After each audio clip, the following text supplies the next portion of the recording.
The call no one wanted. It started as a whisper, a signal, barely strong enough to cross the stars. Weak, distorted, falling apart by the time it reached the first listening post.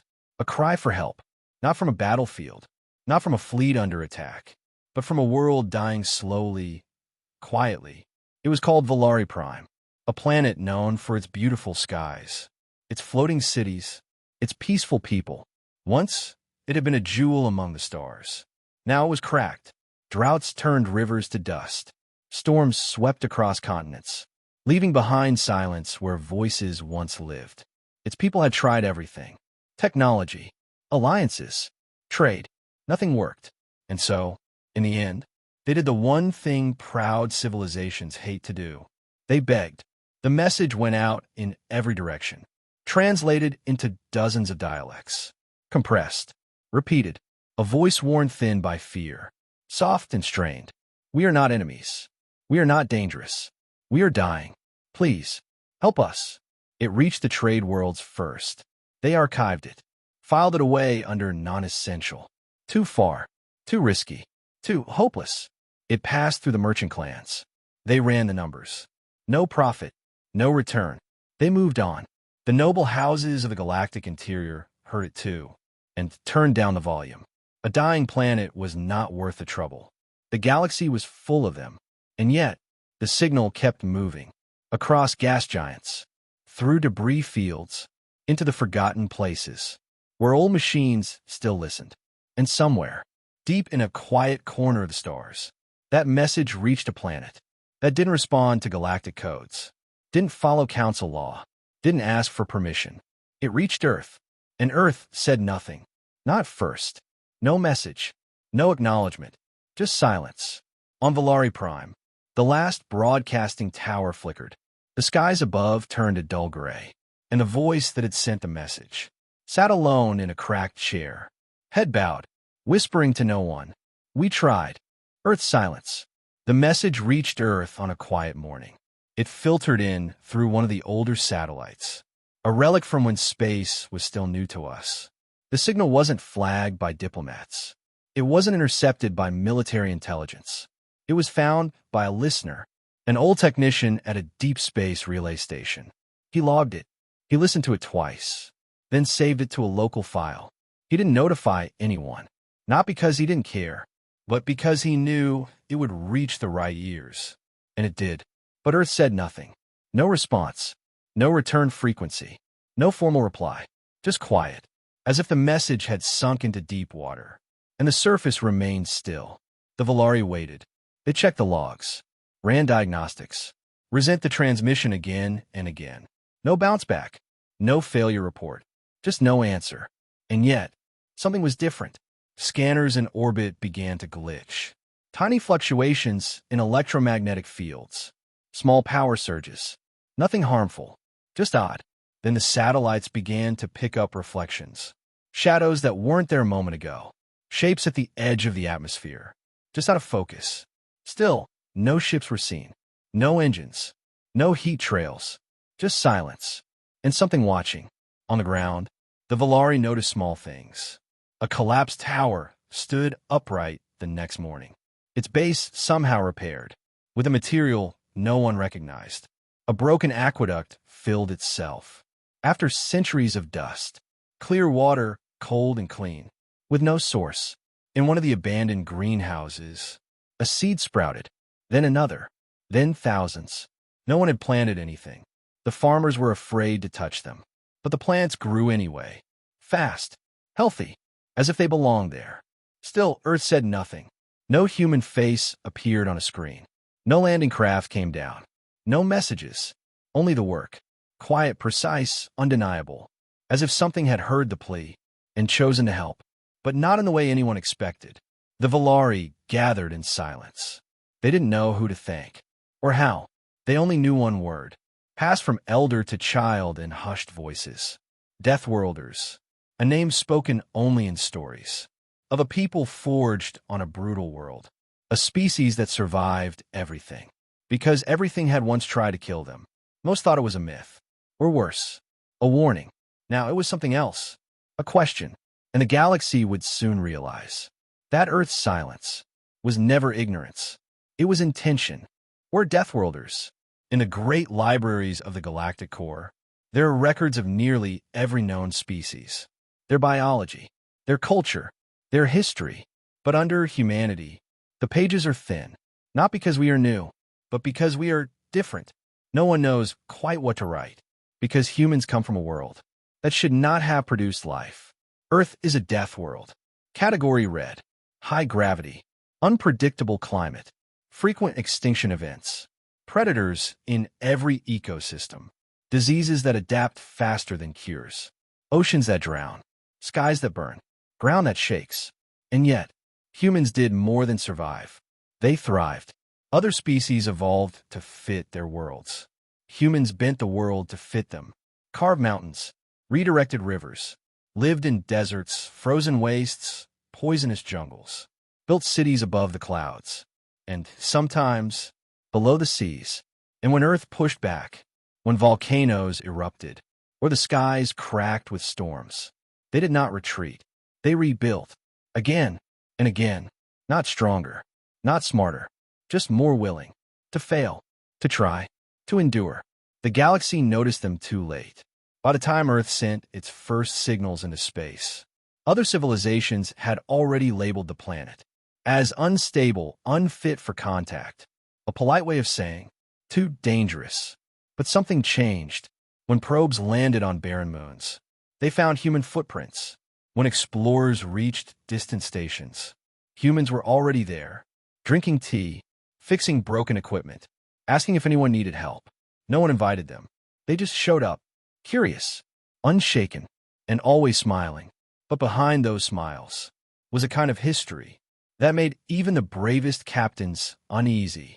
A species that had known fire before language, that had looked up at lightning and thought, how can I use that? There are rumors of human vessels traveling alone through war zones, only to emerge unscathed, of scientists who built machines from scraps no one else would touch, of medics who stopped plagues, not with medicine, but with will. The stories were told as caution, as folklore. But now, on Valari Prime, those stories felt real, because something had come, unseen, unasked for, and it was changing everything, quietly, efficiently, humanly. First contact, second guessing. The humans arrived 3 days after the first rainfall. No fanfare, no announcements, just a single ship, old, rusted, humming quietly. It didn't descend from orbit. It appeared. One moment the sky was empty. The next it wasn't.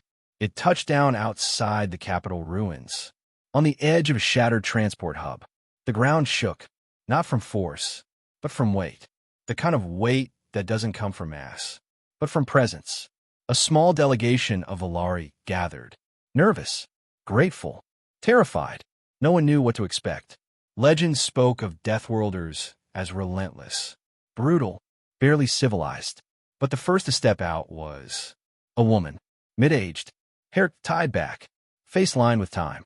She wore no armor, carried no weapon, just a small case, and a simple expression, not cold, not warm, just steady. Behind her, 2 others followed, a younger man with dark eyes that watched everything, and a technician already scanning the ground. Before greetings had even begun, the Valari Chancellor stepped forward, hands trembling. Are you here to help? The woman looked at the horizon, where the dust still hung in the air. No, she said softly. We're here to fix. And she walked past him, not unkindly, just focused. The others followed. No questions asked, no introductions made. And work began. They didn't ask for a briefing, didn't hold meetings, didn't offer speeches. They walked the ruins in silence, marked sections, took samples, recorded notes, on paper. Within hours, they had restored power to half the city grid, not using advanced tools, but tools modified, rewritten, rebuilt. The Valari watched from a distance, uncertain, awed. They tried to help, but were waved off politely. This will take a minute, the technician said. It took less than 5. By nightfall, the humans had repaired a water station that had been declared unsalvageable. By the next morning, they had reconstructed an atmospheric regulator from melted metal and broken circuit boards. No blueprints. No requests for parts.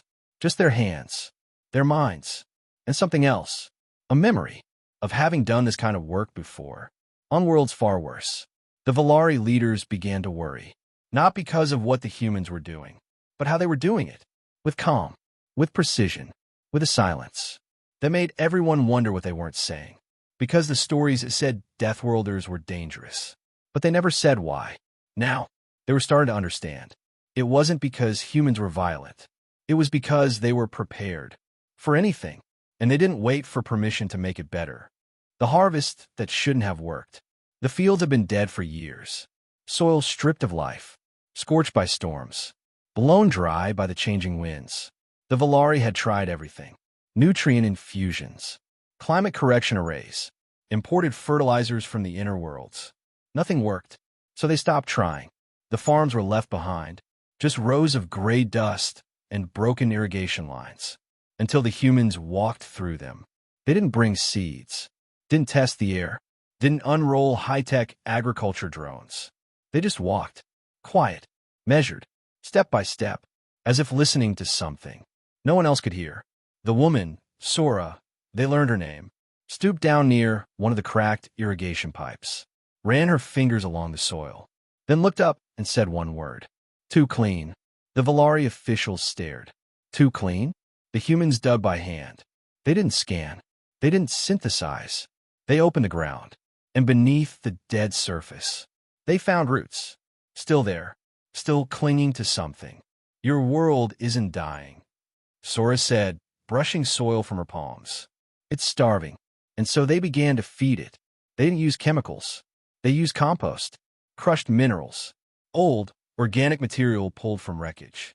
They rewired irrigation valves using melted wire, and old power cells repurposed as flow regulators.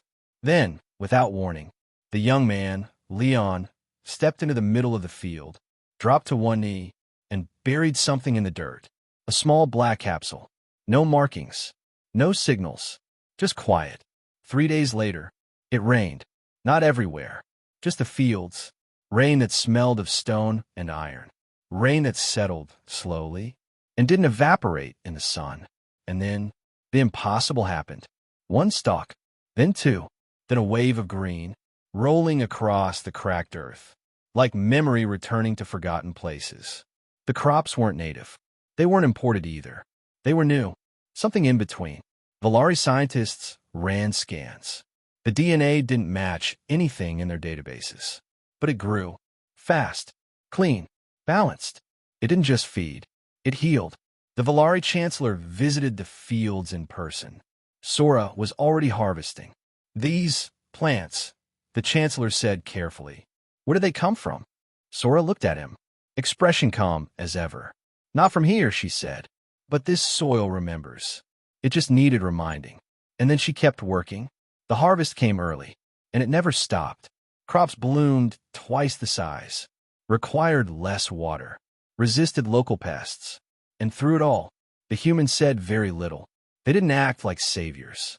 They didn't boast. They just did what needed doing. And when asked why, Leon only shrugged and replied, because it wasn't working, so we made it work. Simple, honest, terrifying. Fear and gratitude. The Valari had never seen results like this. Not from trade, not from science, not from their own best minds. Disease rates dropped. Water flowed clean. Their power grid stabilized, rebuilt using materials they had once considered scrap. Hope returned. So did song. Children played in the streets again. But beneath all the gratitude was fear, not because of what the humans did, but how they did it, with quiet focus, with no expectations, with no need for thanks. They never asked for payment, never drew up agreements, never requested alliance or territory. They helped, then moved on to the next problem, like they'd done it before, like they'd done it many times before. The Valari elders held a private gathering. They spoke softly, afraid to be overheard, even though the humans were nowhere near. Why would they help us? Why now? What do they want? But no answer came. And that's what frightened them most. Because in the galaxy they knew, every gift had a price. Every alliance came with a demand. But Earth asked for nothing. It was not mercy. It wasn't charity. It was something colder, more calculating. Efficiency. Fix what is broken, then move on. A historian found an old file. Centuries old. A captured video from a forgotten colony that had collapsed long ago. No survivors. Except one. A human. Dirt-covered. Eyes wild. Building shelters from nothing. Wrapping wounded strangers in cloth torn from their own uniform. The historian played it again and again. And each time, one sentence echoed louder. They're not kind because they care. They're kind because they've seen what happens when no one is. The Valari Chancellor met Sora one evening. The sun was low, painting gold across the fields, now thick with life. You saved us, he said. We owe you more than we can repay. Sora didn't look up from the seedling she was transplanting. You owe us nothing, she said quietly. You asked for help. We answered. But why you? This time she did look up, and what he saw in her eyes wasn't warmth. It wasn't cruelty either. It was history, because nobody else would. And suddenly, the Chancellor understood. This wasn't an act of compassion. This wasn't heroism. It was a duty, one humanity had carved into itself, across centuries of being alone, in a world that never cared if they survived. They weren't helping to be thanked. They were helping because they knew what felt like when no one came. The ruins they refused to enter. There was a place, far beyond the capital, where even the wind moved cautiously. Once, it had been a knowledge vault, a towering archive of ancient Valari wisdom. But when the skies began to collapse, and the soil turned bitter, the vault had fallen with everything else. The entrance was still intact, massive doors of stone and light. But no one had dared open them for decades. Not because of superstition, but because of what had been left inside. Things forgotten, things buried on purpose. And when the humans heard of it, they did something unexpected. They refused to enter. Leon had been cataloging debris near the outer cities when a Valari scholar approached him. She spoke excitedly about the vault, how it might contain knowledge lost during the collapse, tech that could accelerate recovery. Answers. Leon listened, nodded, then asked only one question. Why did your people seal it? The scholar hesitated.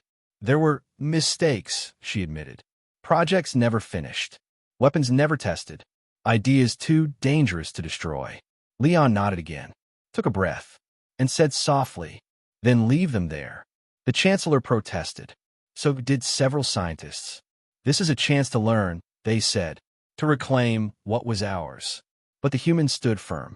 Sora walked to the vault entrance herself, touched its surface, felt the faint hum beneath, then turned away.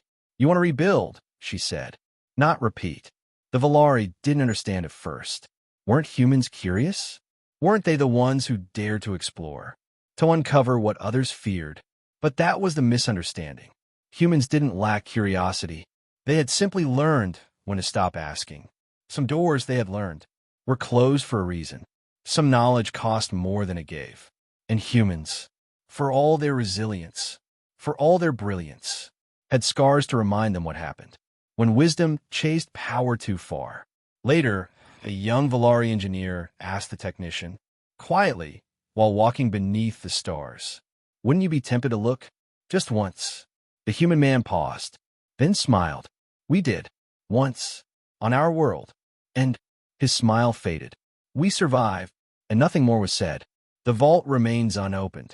Flowers now grow at its depths, and no one walks too close. Not out of fear, but out of understanding. Because when Deathworlders say, leave it buried, they don't mean it as a threat. They mean it as a warning, wrapped in mercy. Lessons without words.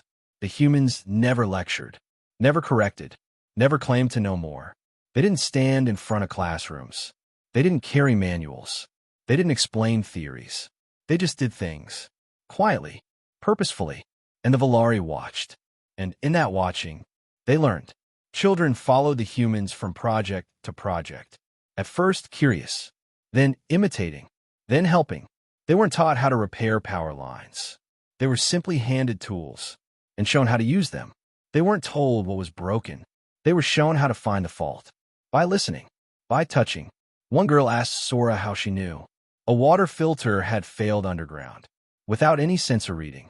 Sora crouched beside her, placed her hand to the ground, and said, because the birds changed direction.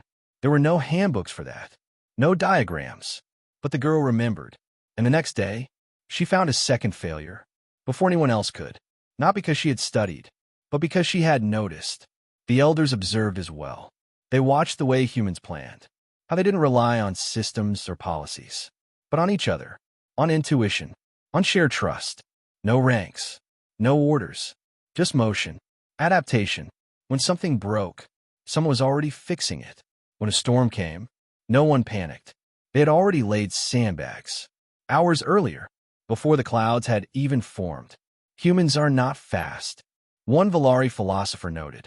They are early, and still, the humans said very little.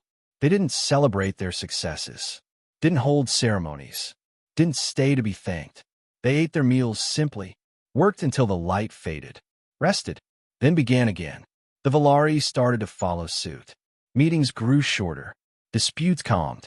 People began checking on one another without being asked, not because they were told to, but because they saw it done. One day, the technician was asked, "Do you think we'll be like you someday?" He paused, looked at the half-finished power array, at the children helping their parents, at the sky, now blue again, and said, "No, you'll be better, not louder, not stronger, just more aware of the cost of failure and the quiet power of simply showing up." The departure, they left without a word. No farewell transmission, no final speech, not even a recorded message left behind.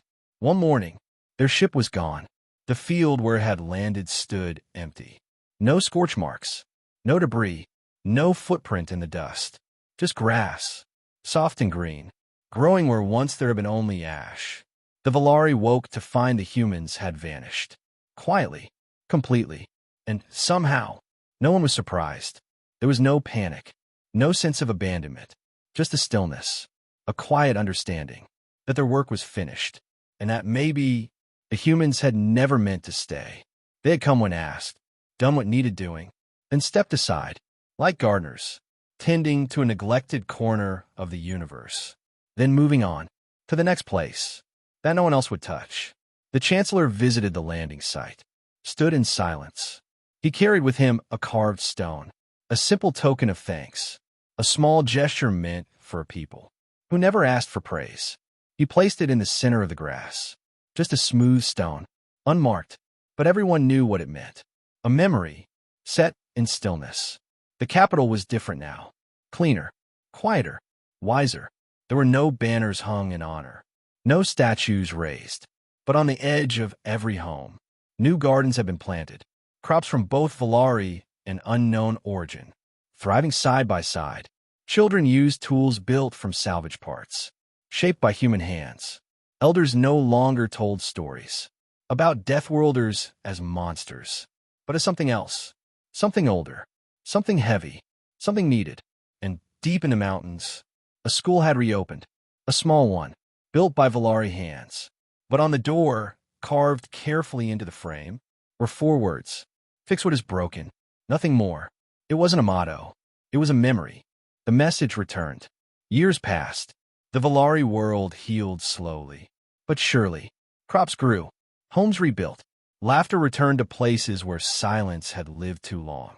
But even as the days brightened, the memory of the humans remained. Not in stories, not in songs, in actions, in the way hands moved when fixing something, in how children helped without being told, in how no one waited for permission to do what was right. And then, one day, the Valari sent a message, not out of desperation, not out of need, but out of something else. Respect. It was simple, a signal, broadcast across the stars, on the same frequency used all those years ago. No request, no plea, just a voice. Soft, calm, "We remember," followed by silence. But a different kind of silence now. Not empty, not afraid, the kind of silence that waits. And somewhere far beyond known space, beyond the maps, past the places civilized stars dare not drift, a light blinked. Once, then again, a receiver stirred. No reply came. But then again, none was needed, because Deathworlders didn't come for thanks. They didn't come for glory. They came because someone asked, and they remembered,